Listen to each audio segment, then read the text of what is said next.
आज तुम्ही तुमची डिजिटल पेमेंट करत असताना तुम्हाला हे जाणून घेण्यास स्वारस्य असेल की आजपासून 363 वर्षांपूर्वी 16 जुलै 1661 रोजी युरोपमधील पहिल्या बँक नोटा स्वीडनमधील स्टॉकहोम्स बँकोने जारी केल्या होत्या.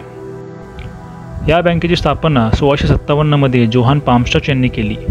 1661मध्ये पामस्टच यांनी एक कल्पना सुरू केली, ती म्हणजे स्टॉकहोम बँक नोटा जारी करून पैशाचे व्यवस्थापन सुलभ करेल, ज्याला आपण आज क्रेडिट नोट्स म्हणून ओळखतो. असे म्हटले जाते की स्वीडन हा युरोपमधील पहिला बँक नोट जारी करणारा देश होता. खातेदार म्हणजेच अकाउंट होल्डर जेव्हा बँकेत रक्कम काढण्यास यायचे त्यांना बँक नोट देण्यास सुरुवात केली, जी मुक्तपणे हस्तांतरित करण्यायोग्य होती, म्हणजेच फ्रीली ट्रान्सफरेबल होती. याची पार्श्वभूमी अशी की त्यावेळी स्वीडनकडे जगातील सर्वात जड तांब्याच्या नाणी होत्या, ज्याचे वजन 20 किलोपर्यंत जात असे. ही नाणी वाहून नेण्यास घोडागाडी लागत असे. ह्यामुळे बँकनोटा फार लवकर लोकप्रिय झाल्या. विशेषतः मोठी रक्कम भरण्यासाठी नोट लिफाफ्यात पाठवता येऊ लागल्या.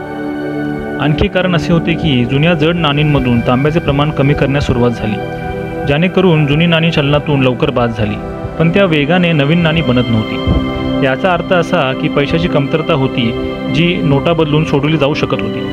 बँकेने नोटांच्या मूल्यांची हमी दिली आणि मागणीनुसार बँक नोटा बदलून नाणी देण्याचे काम हाती घेतले.